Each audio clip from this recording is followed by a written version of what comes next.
बिस्मिल्लाहिर्रहमानिर्रहीम। अस्सलाम वालेकुम वरहमतुल्लाहि वबरकातुहू। नाज़रीन, बुढ़ापे का वो गुनाह जो तौबा करने से भी मुआफ़ नहीं हो सकता। ज़रा सोचें, अगर आपने कोई ऐसा गुनाह कर लिया जिसकी मुआफ़ी के लिए ना एक हज काफ़ी है, ना एक हज़ार हज।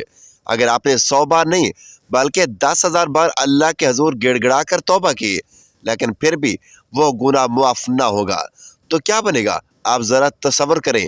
अगर आप मक्का मुकर्रमा जाकर खाना काबा के सामने रोएं, मदीना मुनव्वरा जाकर रोज़ा रसूल सल्लल्लाहु अलैहि वसल्लम पर गिरियाज़ारी करें, लेकिन वो गुनाह फिर भी बख्शिश के काबिल ना हो, क्या वाकई कोई ऐसा गुनाह है जिसे मुआफ़ करना अल्लाह के कानून में भी शामिल नहीं? हाँ, एक ऐसा कबीरा गुनाह है जिसके लिए क़यामत के दिन कोई शफ़ाअत काम नहीं करेगी। कोई दुआ, कोई वसीला, कोई हज, कोई ज़कात, कोई नेकी उसे ख़त्म नहीं कर सकती। लेकिन वो गुनाह आखिर है क्या? इंसान से ख़ताएँ हो जाती हैं, लेकिन हमारा रब बड़ा गफ़ूर और रहीम है। वो बख्शने वाला है, तौबा कबूल करने वाला है। वो कहता है, ऐ मेरे बंदो, अगर तुम गुनाहों का अंबार भी लेकर आओ, लेकिन मेरे साथ किसी को शरीक ना करो, तो मैं तुम्हें मुआफ़ कर दूंगा। मगर क्या कोई ऐसा गुनाह भी है जो रहमत भरे ऐलान के बावजूद मुआफ़ी के काबिल नहीं? एक ऐसा गुनाह जो अगर किसी ने कर लिया तो उसका अंजाम इंतहाई होलनाक होगा। ये वो जुर्म है जिसका हिसाब क़यामत के दिन निहायत सख्ती से लिया जाएगा। ये वो गुनाह है जो करने वाला शायद दुनिया में मौज मस्ती कर ले, मज़े कर ले, लेकिन आखिरत में उसका अंजाम ऐसा खौफनाक होगा कि ज़मीन और आसमान लरज़ उठेंगे। ये वो गुनाह है जिसके मर्तकब के लिए ना कोई सिफारिश होगी, ना कोई बख्शिश, बल्कि अजाब ही अजाब और पछतावा ही पछतावा होगा। आखिर वो ऐसा कौन सा गुनाह है जिसके बारे में इतनी सख्त वईदें नाज़िल हुई हैं? इस गुनाह के बारे में आज इस वीडियो में बताने वाला हूँ, इसलिए वीडियो को बिल्कुल भी स्किप मत कीजिएगा। मोहतरम नाज़रीन, दुनिया में बहुत से लोग लापरवाही से ज़िंदगी गुजार रहे हैं, गुनाह पर गुनाह किए जा रहे हैं, लेकिन उन्हें अंदाज़ा ही नहीं कि एक ऐसा जुर्म उनके नामा अमाल में दर्ज हो चुका है जिसका खमियाजा उसे भुगतना ही पड़ेगा। क़यामत के दिन जब नामा अमाल सामने आएगा, जब पुल सिरात से गुजरने का वक्त आएगा, जब जहन्नम की आग धाड़े मार रही होगी, तब एहसास होगा यह एक ऐसा गुनाह था जो इतना भयानक था, लेकिन तब तक वक्त हाथ से निकल चुका होगा। तब पछतावे का कोई फ़ायदा ना होगा। ये वो गुनाह है जिसके मुतल्लिक़ नबी करीम सल्लल्लाहु अलैहि वसल्लम ने सख्त वईदें सुनाई हैं। ये वो गुनाह है जिसने कई उम्मतों को बर्बाद कर दिया। ये वो गुनाह है जिसके करने वाले पर अल्लाह तबारक व तआला की लानत नाज़िल होती है। मगर आखिर वो कौन सा गुनाह है, कौन सा जुर्म है जो तौबा के दरवाज़े बंद कर देता है? अब वक्त आ चुका है इस राज से पर्दा उठाया जाए। मोहतरम नाज़रीन, अल्लाह तबारक व तआला बहुत ज़्यादा रहम करने वाला और मग़फ़िरत फरमाने वाला है, लेकिन उसकी रहमत के बावजूद एक गुनाह ऐसा है जो सिर्फ तौबा से माफ़ नहीं होता। वो गुनाह हकूक़ुल इबाद की पामाली है। हकूक़ुल इबाद, बंदों के हकूक़ की पामाली के कई संगीन नुकसानात हो सकते हैं। दुनिया और आखिरत दोनों ही में असरअंदाज होते हैं। अगर लोग एक दूसरे के हकूक़ पर अमाल करें तो मुआशरे में बदएतमादी, नफ़रत और इंतशार पैदा होता है। किसी की हक तलफ़ी करने वाला फ़र्द मुआशरती तौर पर बदनाम हो सकता है और बाज़ औक़ात कानूनी कार्रवाई का भी सामना करना पड़ सकता है। जब किसी का हक मारा जाता है तो उसके दिल में गुस्सा और दुश्मनी पैदा हो जाती है जो रिश्तों को ख़राब कर सकती है। दूसरों का हक दबाने वाला शख्स अंदरूनी तौर पर बेसुकूनी और परेशानी महसूस करता है, जैसे ज़हनी दबाव बढ़ सकता है। अगर हकूक़ुल इबाद का ख्याल ना रखा जाए तो करप्शन, जुल्म, धोखाधड़ी और नाइंसाफ़ी आम हो जाती है। अल्लाह तबारक व तआला ने बंदों के हकूक़ की अदायगी पर बहुत ज़ोर दिया है और उनकी खिलाफ वर्जी पर सख्त वईदें दी है। हदीस पाक के मुताबिक हकूक़ुल इबाद की खिलाफ वर्जी करने वाले को क़यामत के दिन बदले में अपनी नेकियां देनी पड़ेगी या दूसरों के गुनाहों को अपने सर लेना पड़ेगा। बाज़ रिवायात में आता है कि लोगों के हकूक़ दबाने वालों को कब्र में भी अजाब दिया जाएगा। अगर किसी का हक मारा हुआ है और वह मुआफ़ ना करे तो अल्लाह तबारक व तआला भी उस शख्स की मग़फ़िरत नहीं फरमाएगा जब तक मज़लूम राज़ी ना हो जाए। अगर कोई हकूक़ुल इबाद का मुजरिम मुआफ़ी लिए बगैर दुनिया से चला जाए तो आखिरत में सख्त सज़ा का सामना करना पड़ सकता है। अगर किसी का हक मारा हो तो फ़ौरन मुआफ़ी मांगे और हक लौटाएं, अदल इंसाफ को अपनाएं और ख़ुद को जुल्म से बचाएं। सदका और नेक अमाल के ज़रिए अपनी गलतियों का अज़ाला करने की कोशिश करें। हकूक़ुल इबाद की हिफाजत न सिर्फ दुनिया में एक बेहतर ज़िंदगी का सबब बनती है, बल्कि आखिरत में भी कामयाबी की ज़मानत है। अल्लाह तबारक व तआला के हकूक़ हकूक़ुल्लाह तो माज़ खालिस तौबा और निदामत से माफ़ हो सकते हैं। लेकिन बंदों के हकूक़ ऐसे नहीं कि हकूक़ुल इबाद वो हकूक़ है जिसे जब तक बंदा खुद माफ़ नहीं करेगा अल्लाह ताला भी माफ़ नहीं करेगा। बस ज़ुबान से या अल्लाह माफ़ कर दे कह दिया और सब कुछ ख़त्म हो गया, ऐसा नहीं है। बल्कि जब तक मज़लूम का हक़ अदा ना किया जाए, जब तक जिसका हक़ मारा गया है वो मुआफ़ ना करे, तब तक ये गुनाह मुआफ़ नहीं हो सकता। यही वजह है कि क़यामत के दिन सबसे बड़ा इंसाफ हकूक़ुल इबाद के मामले में होगा। अगर किसी ने किसी का माल दबाया, किसी की इज़्ज़त पर हमला किया, किसी के साथ धोखा दिया, किसी का हक़ मारा, तो वह हक़ इस दिन उसके नेक अमाल से लेकर पूरा किया जाएगा। अगर अमाल कम पड़ गए तो दूसरों के गुनाह उस पर डाल दिए जाएंगे और फिर जहन्नम उसका मुकद्दर बन जाएगा। इस्लाम में हकूक़ुल इबाद को बहुत ज़्यादा अहमियत दी गई है। ये अल्लाह के वो कवानीन हैं जो बंदों के दरमियान ताल्लुकात को बेहतर बनाने के लिए बनाए गए हैं। इनमें वालिदैन के हकूक़ और औलाद के हकूक़, पड़ोसियों के हकूक़, बीवी के हकूक़, शौहर के हकूक़, यतीमों और मस्कीनों के हकूक़, मज़दूरों के हकूक़, कारोबारी मामलात में ईमानदारी, दूसरों के माल और दौलत की हिफाजत और इंसानों के साथ अच्छा बर्ताव शामिल है। अरशाद बारी ताला है, नेकी और तकवा में एक दूसरे की मदद करो और गुनाह और ज़्यादती में एक दूसरे की मदद ना करो। नबी पाक सल्लल्लाहु अलैहि वसल्लम ने फरमाया, मुसलमान वो है जिसके हाथ और ज़ुबान से दूसरे मुसलमान महफूज रहे। इससे मालूम होता है कि किसी के हक़ तलफ़ी करना, धोखा देना या किसी पर जुल्म करना इस्लाम में नाकाबिल बर्दाश्त जुर्म है। अगर हम दूसरों के हकूक़ अदा नहीं करेंगे तो अल्लाह तबारक व तआला हमारे साथ भी वैसा ही मुआमला करेगा। कुरान और हदीस में हकूक़ुल इबाद पामाल करने वालों के लिए सख्त वईदें सुनाई गई हैं। अल्लाह तबारक व तआला फरमाता है, जिसने ज़रा बराबर भी नेकी की होगी वो उसे देख लेगा और जिसने ज़रा बराबर भी बुराई की होगी वो भी उसे देख लेगा। नबी पाक सल्लल्लाहु अलैहि वसल्लम ने एक हदीस में फरमाया, जानते हो कि क़यामत के दिन सबसे ज़्यादा खसारे में, नुकसान में कौन होगा? एक ऐसा शख्स जो क़यामत के दिन नेकियां लेकर आएगा, नमाजें पढ़ी होगी, रोज़े रखे होंगे, ज़कात अदा की होगी, लेकिन उसने किसी को गाली दी थी, किसी का हक़ दबाया था, किसी पर जुल्म किया था, बस उसकी नेकियां उन लोगों में तकसीम कर दी जाएंगी और जब नेकियां ख़त्म हो जाएंगी तो दूसरों के गुनाह उस पर डाल दिए जाएंगे, फिर उसे जहन्नम में घसीट कर फेंक दिया जाएगा। ये हदीस सुनकर लरज़ जाना चाहिए कि अगर किसी ने किसी का हक़ मारा, किसी के साथ ज़्यादती की, किसी को धोखा दिया और फिर दुनिया में तौबा की और मुआफ़ी तलाफ़ी के लिए किए बगैर मर गया तो क़यामत के दिन उसके पास कुछ नहीं बचेगा। दुनिया में अगर कोई शख्स किसी का हक़ मार कर मज़े कर रहा है तो उसे याद रखना चाहिए कि यह फ़ायदा बहुत मुख्तसर है, लेकिन क़यामत के दिन उस पर बहुत बड़ी मुसीबत आएगी। अल्लाह तबारक व तआला ज़ालिम को फ़ौरी सज़ा दे या ना दे, मगर उसका हिसाब का दिन ज़रूर आएगा। नबी करीम सल्लल्लाहु अलैहि वसल्लम ने फरमाया, जुल्म करने वाला क़यामत के दिन अंधेरों में होगा। अगर आप किसी का हक़ मार चुके हैं, किसी का दिल दुखा चुके हैं, किसी के साथ नाइंसाफ़ी कर चुके हैं, तो आज ही उससे माफ़ी मांगे, वरना कल हिसाब देने के लिए तैयार रहे। मोहतरम नाज़रीन, आखिरत में बचने का सिर्फ एक ही रास्ता है।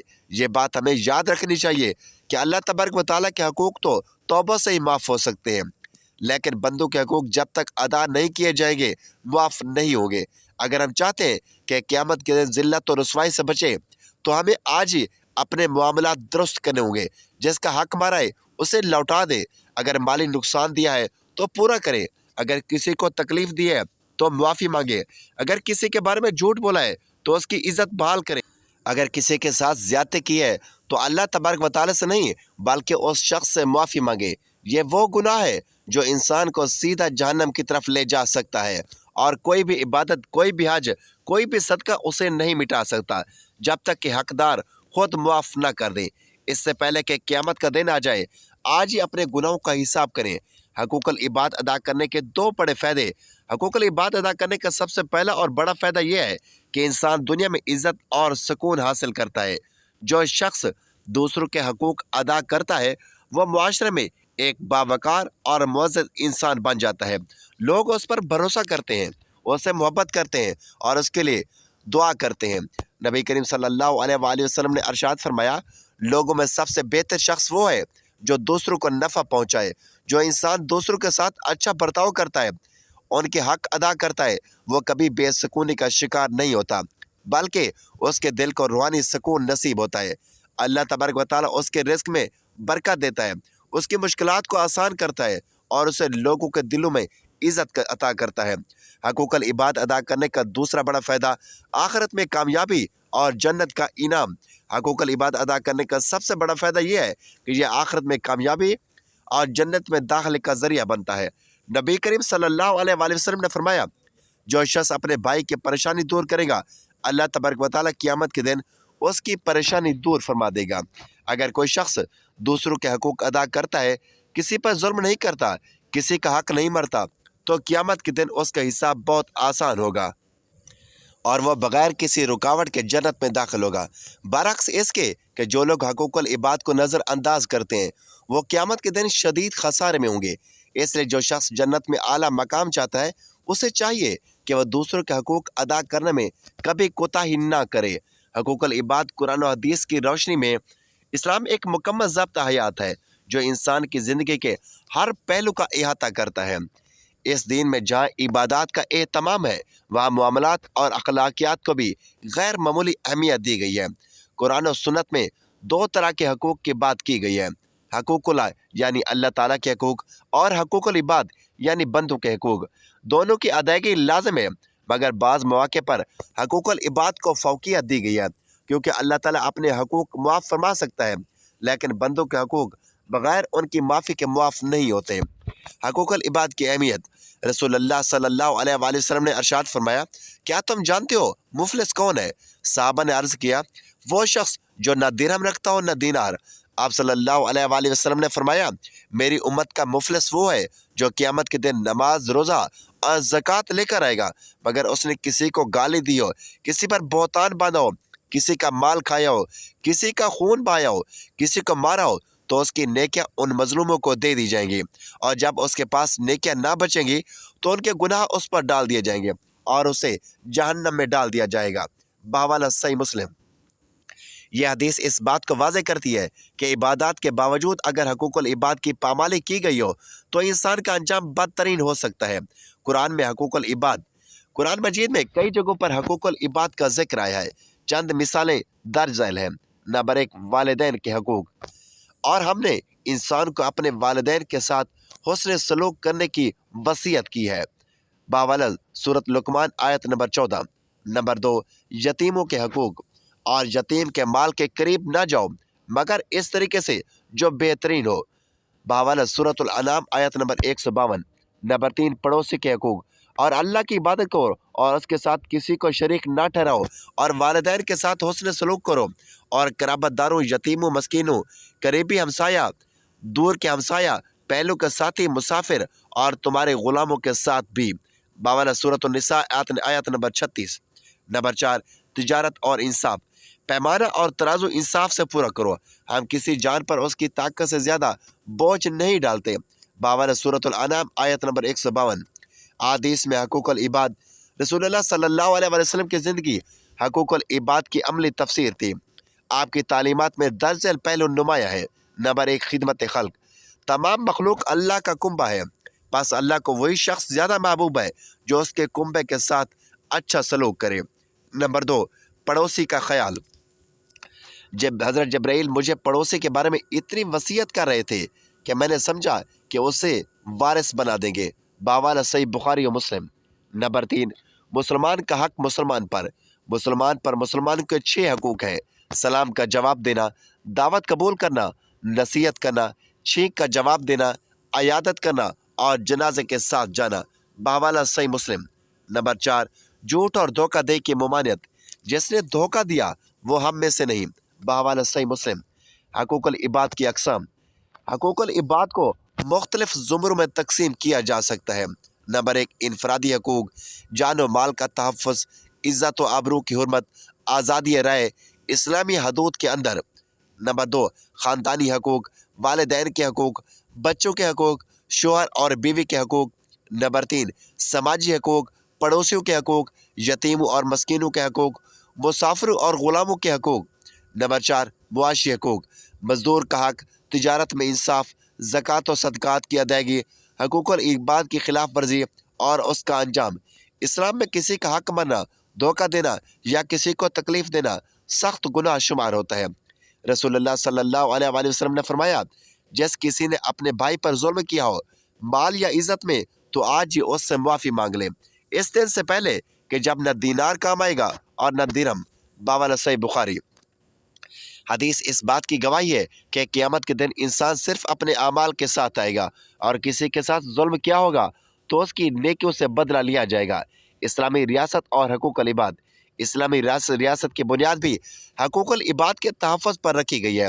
हज़रत उमर फ़ारूक रज़ी अल्लाह तआला अन्हु के दौर खिलाफत में एक ऊँट के बारे में भी पूछ गूछ होती थी कि कहीं वह भूखा या प्यासा तो नहीं। नाज़रीन, हर मुसलमान पर लाजम है कि वह अपने अमाल का जायज़ा ले और देखे कि कहीं वह किसी का हक तो नहीं मारा। अगर ऐसा है तो फौरी तौर पर तौबा करे, और अगर मुमकिन हो तो हक अदा करे या माफ़ी मांगे। हकूक़ुल इबाद इस्लाम का एक बुनियादी जुज़्व है, और उनकी अदायगी न सिर्फ दुनिया में एक पुरअमन मुआशरा कायम करती है, बल्कि आखिरत में निजात का सबब बनती है। जो कौमें इन असूलों पर अमल करती हैं वह अदल, अमन और खुशहाली जन्म लेती है। नाज़रीन, अल्लाह तबारक व तआला से दुआ है, अल्लाह तबारक व तआला हम सबको हकूक़ुल इबाद की सही मानों में अदायगी की तौफ़ीक़ अता फ़रमाए। आमीन या रब्बल आलमीन। नाज़रीन, वीडियो अच्छी लगी हो तो वीडियो को लाइक, शेयर और चैनल को सब्सक्राइब ज़रूर कीजिए।